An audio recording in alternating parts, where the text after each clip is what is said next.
तो एक बार फिर से स्वागत है दोस्तों आपका हमारे चैनल बिहारी फनी फैमिली पर। मैं इस चैनल पर शिक्षा विभाग और बिहार के नियोजित शिक्षकों के जुड़े हुए मुद्दे पर वीडियो बनाता रहता हूं। तो यदि आपने हमारे चैनल को सब्सक्राइब नहीं किया है तो चैनल को सब्सक्राइब करें और बेल आइकन को दबा दे ताकि समय नोटिफिकेशन प्राप्त होता रहे। तो मैं इस वीडियो में बात करूंगा नियोजित शिक्षक से जुड़े हुए विशिष्ट शिक्षक नियमावली पर।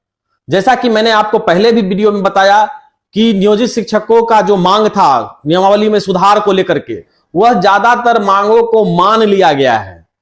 तो उन्हीं सब मांगों, जैसे कि मुख्य जो मांग था विशिष्ट शब्द का परिवर्तन, जो टीचर को जो नाम दिया गया था विशिष्ट शिक्षक, उस पर सबसे ज्यादा आपत्ति थी। और दूसरी जो आपत्ति थी वह थी पे इंडेक्स पर, तीसरी राज्यकर्मी के दर्जे पर और चौथी स्थानांतरण के मुद्दे पर। तो मैंने भी पिछले वीडियो के जरिए यह बताया था आपको कि इसमें ज्यादातर मुद्दों को हल कर लिया गया है और सरकार संशोधन के लिए तैयार है। यहां तक कि संशोधन कर भी दिया गया है, ड्राफ्ट लगभग अंतिम रूप दे दिया गया है ड्राफ्ट को।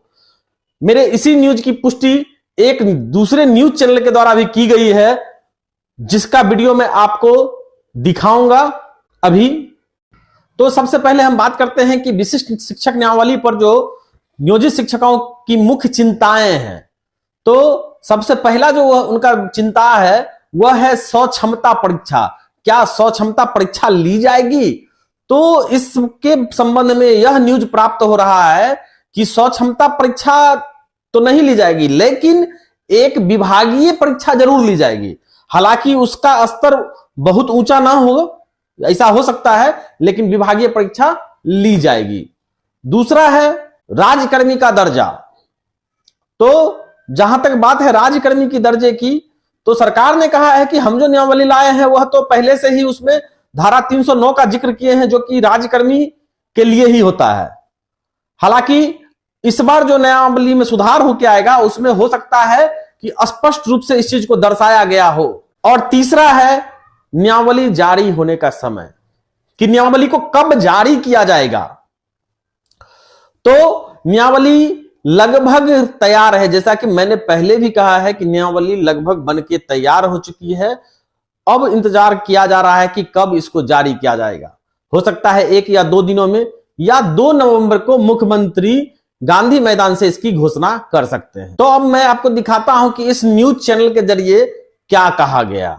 दिवाली तक जो उम्मीद की जा रही है उसकी प्रक्रिया में आज से तेजी आने वाली है। रवि सर, निश्चित रूप से सभी कार्यालय दफ्तर में आम दिनों की तरह कामकाज शुरू हो गया है। और शिक्षा विभाग की बात कहें तो जो नियोजित शिक्षक जिनकी बात हम लोग बार बार कर रहे हैं, तो नियोजित शिक्षक को लेकर के विशेष रूप से जो जितने अधिकारी कर्मचारी हैं वह जो है सो बहुत ही तेजी के साथ काम करना शुरू कर दी। इसलिए सरकार चाह भी रही है कि जल्दी से शीतकालीन सत्र है बिहार विधानमंडल का, उसमें सरकार को जवाब देना पड़ेगा। सरकार को पक्ष और विपक्ष की ओर से घेरा भी जाएगा विधान परिषद में, एटलीस्ट कम से कम, क्योंकि वहां पर ये बर्निंग इशू होगा।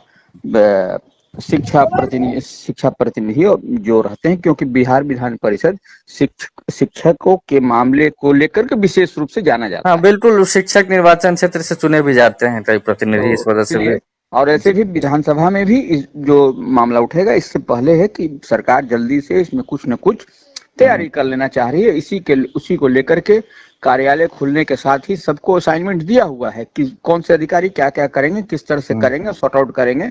तो यह सब जैसे अब एक नई नियमावली में जो धारा 309 की हम बात कर रहे हैं जी, नई नियमावली में धारा 309 के तहत जो भी नियोजित शिक्षक हैं उन्हें सरकारी कर्मी ट्रीट करने की बात कही जा रही है जी। अब तो राज्यकर्मी नहीं, सरकारी कर्मी, सरकारी कर्मचारी ट्रीट करने की बात कही जा रही है। इस पर जो है सो मतलब एक सब्स्टिट्यूट वर्ड कहा जा सकता है, राज्यकर्मी कहिए या सरकारी कर्मी कहिए। चूंकि राज्यकर्मी कोई टर्म नहीं है, इसलिए सरकारी कर्मी कहना मुनासिब है। हाँ, सरकारी कर्मचारी या सरकारी, देखिए कर्मचारी और कर्मी, कर्मचारी ही कर्मी हो गया। बिल्कुल बिल्कुल, हाँ। तो ये जो है तो इसको ट्रीट किया जाएगा ऐसे में। अच्छा, और नंबर दूसरी बात एक तो है जैसे कि विद्यालय अध्यापक, विद्यालय अध्यापक ही बनेंगे। इस पर भी जो है सो इम्फेसिस इस पर ही बल दिया जा रहा है कि इस पर नियोजित करके इसको जो भ्रम की स्थिति बनी हुई है, तो भाई उसमें देखिए हर को अलग अलग खांचे में आप बंद करिएगा तो वो ठीक नहीं होगा ना, वो मैसेज खराब जाएगा। बिल्कुल बिल्कुल। तो जो है सो विद्यालय अध्यापक ही कहे जाएंगे। तो इस सब तरह की बात की तैयारी अंदर खाने में पूरी तरह से अब जो है सो आज को आपको 2-3 दिन में अब सब कुछ स्वरूप आपको दिखाई पड़ने लगेगा। तो यह मामला है। और सरकार तो निश्चित रूप से नवंबर के पहले जो है सो कुछ न कुछ देना चाह रही है। जी जी जी। दीपावली के जो पहले ही हम लोगों ने जो कहा तो 4 लाख में शिक्षकों की बात है, तो ऐसे में और आपत्ति भी मिल गई है। अब किसी को कहीं किसी भी सरकार भी करे या विभाग भी चाहे तो सब आपत्ति निकाल करके जो आई है आपत्ति, उसमें ये शिक्षकों के लिए दुर्गा पूजा की हम लोग जो बात कर रहे थे, किस तरह से बीपीएससी की तर्ज पर नई नियमावली जो बनी है उस पर सुविधा दी जाएगी, और वह सुविधा कमोबेश जब बीपीएससी की तर्ज पर इन लोगों को सुविधा दी जाएगी तो तमाम जो शिक्षकों को सुविधा मिलती है वह सब सुविधा इनको मिलेगी। और इसमें जो है तो इसका प्रारूप सब कुछ बन के तैयार है और कैबिनेट पर मुहर लगेगी। उसके बाद से इसको विधिवत घोषणा कर दिया जाएगा। उसमें कहीं कोई अब कोई दिक्कत अड़चन कहीं दिखाई नहीं पड़ रही है, दूर दूर।